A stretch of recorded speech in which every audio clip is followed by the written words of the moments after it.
Salut tout le monde, très urgent et très bonne nouvelle. Le Niger rompt ses relations diplomatiques avec l'Ukraine. Ça, c'est la première bonne nouvelle.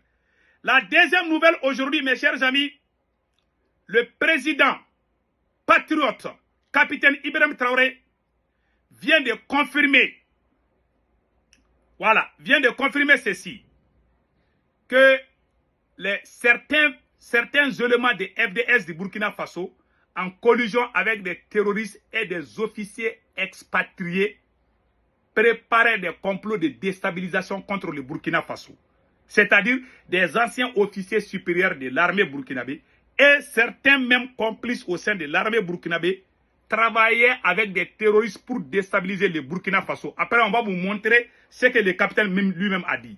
Et deuxièmement, nous venons d'apprendre aussi que, voilà, Aklishika, voilà, un membre de le rebelle qui a créé les relations entre les terroristes séparatistes du Mali et l'Ukraine.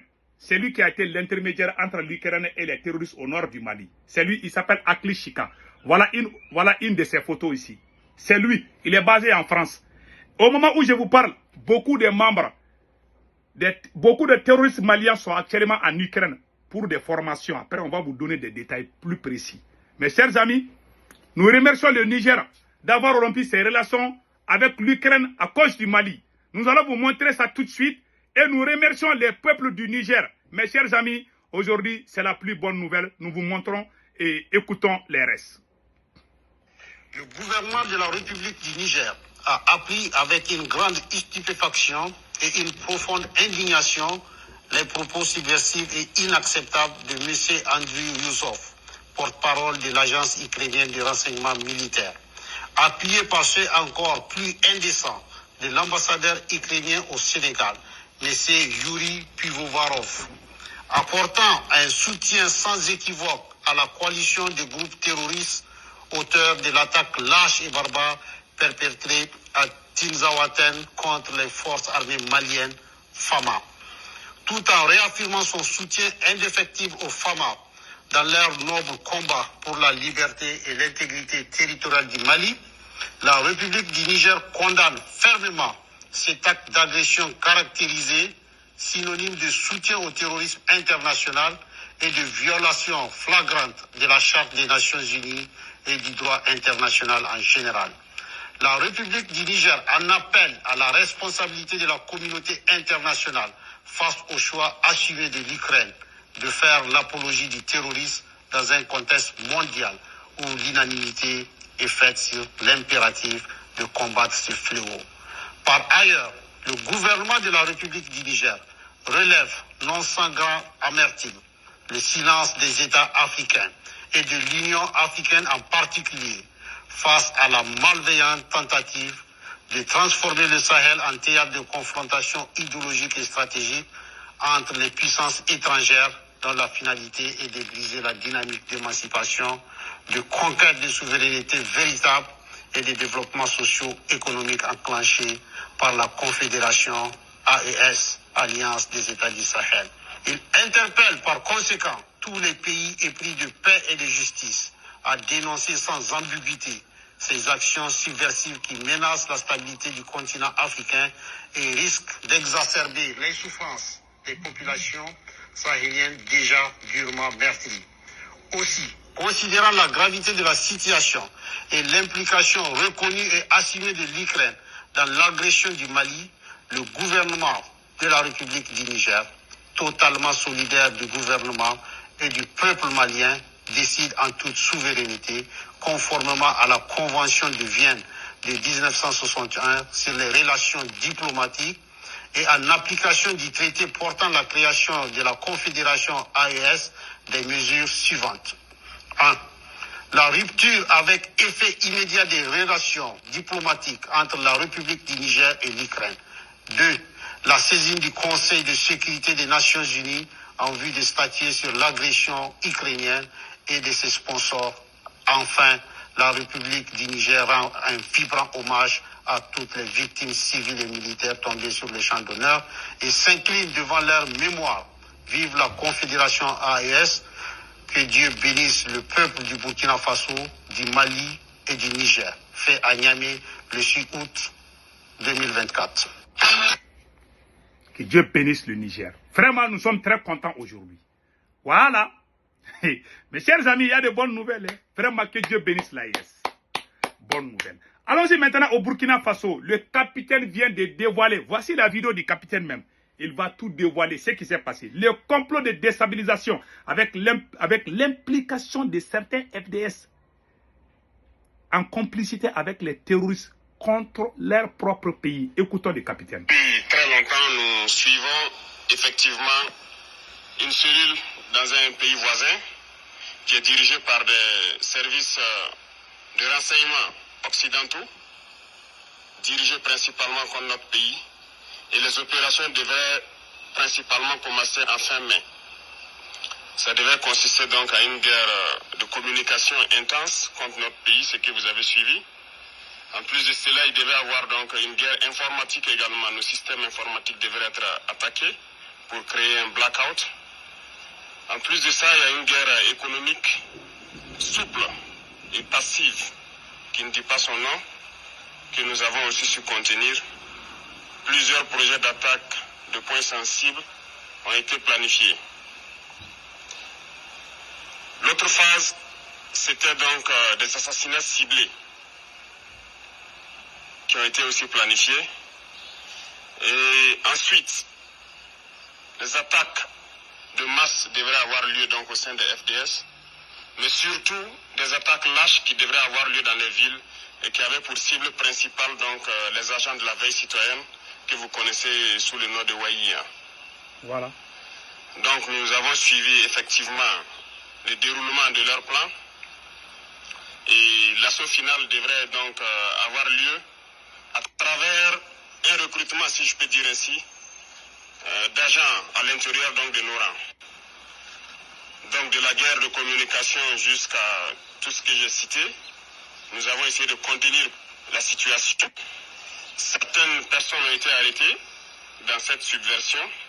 Dans les projets d'attaque, environ une dizaine, malheureusement, de personnels FDS qui ont été arrêtés avec des complicités avérées en lien avec les terroristes, qui sont différents de ceux qui sont dans la subversion.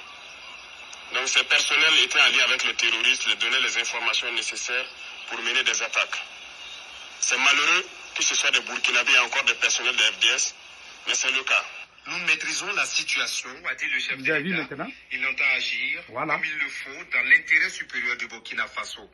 Le président Ibrahim Traoré s'exprimait ainsi à l'occasion de la cérémonie de montée des couleurs à la présidence.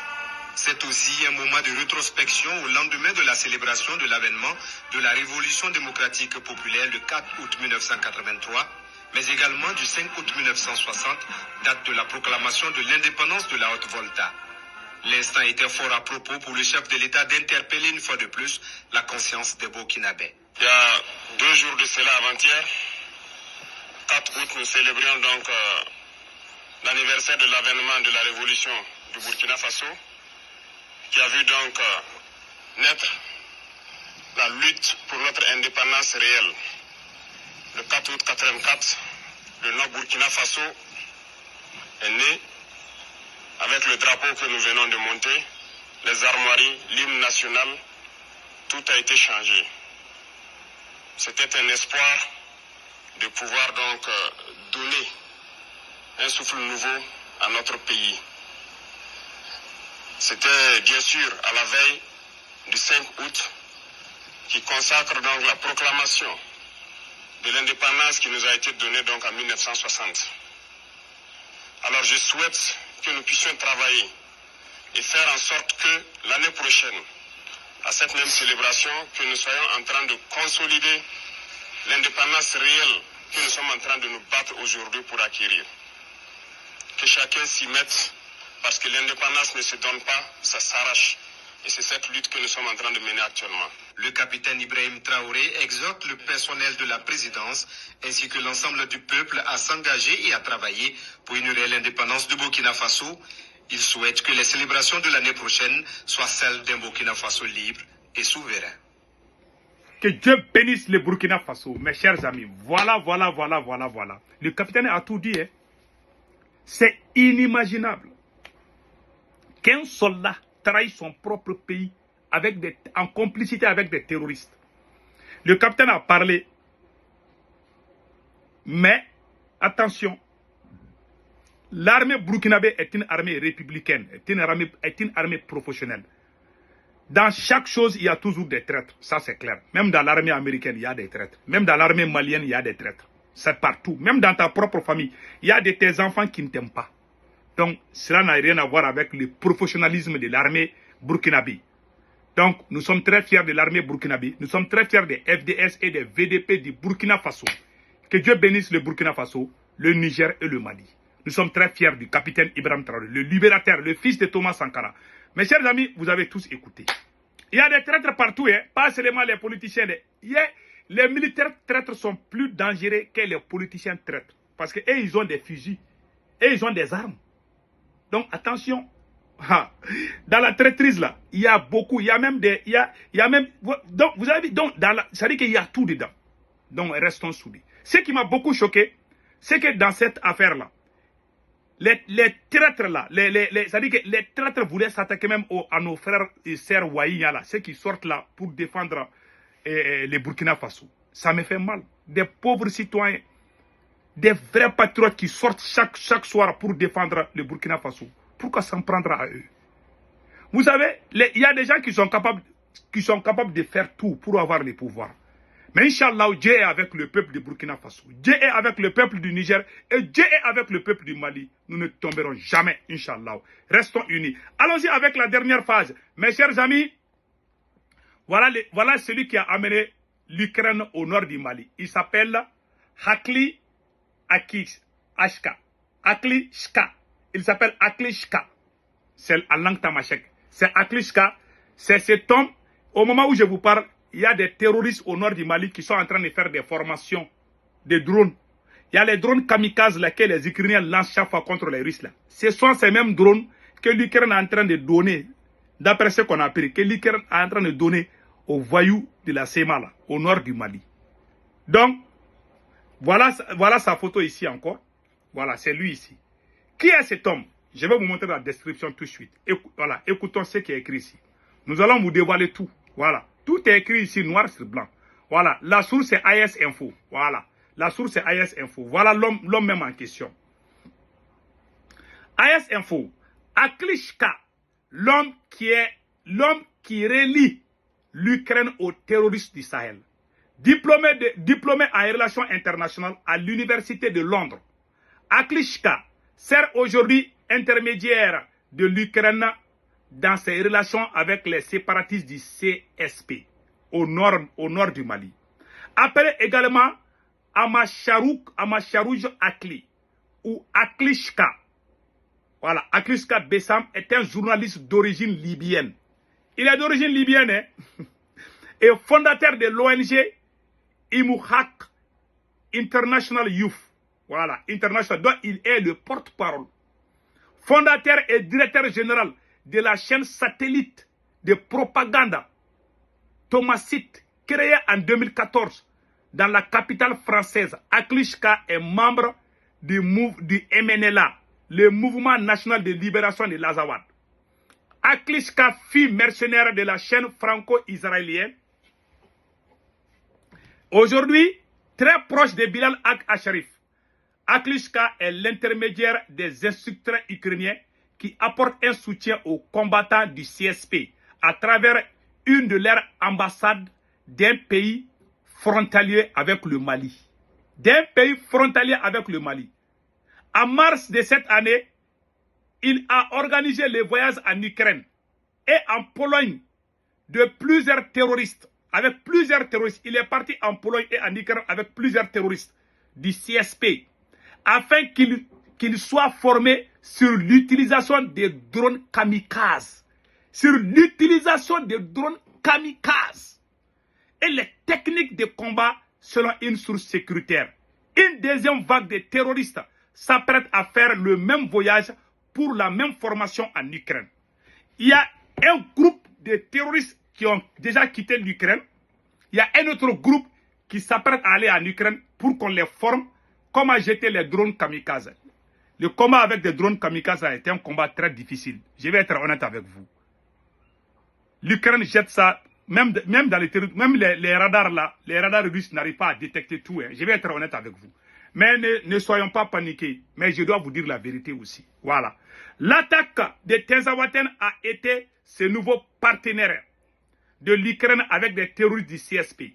D'où la sortie gure de la vidéo de soutien et d'apologie du terrorisme partagée sur la page de l'ambassade d'Ukraine au Sénégal. Suite à l'opération de reconnaissance de l'ensemble du territoire, le départ de toutes les forces étrangères ainsi que le rejet de l'accord d'Alger, Aklishka multiplie des publications de propagande et accusations d'exaction des forces armées maliennes sur les civils. Source Aboubakar Ouedraogo, AS Info. Voilà ce qui est écrit ici, mes chers amis. Ces gens n'ont pas encore fini avec nous. Hein. Voilà sa photo ici. Il y a beaucoup de ces photos-là. Vous voyez ça là? Tout ça, ce sont ces photos. C'est lui, c'est l'homme. C'est lui qui est à la base de tout.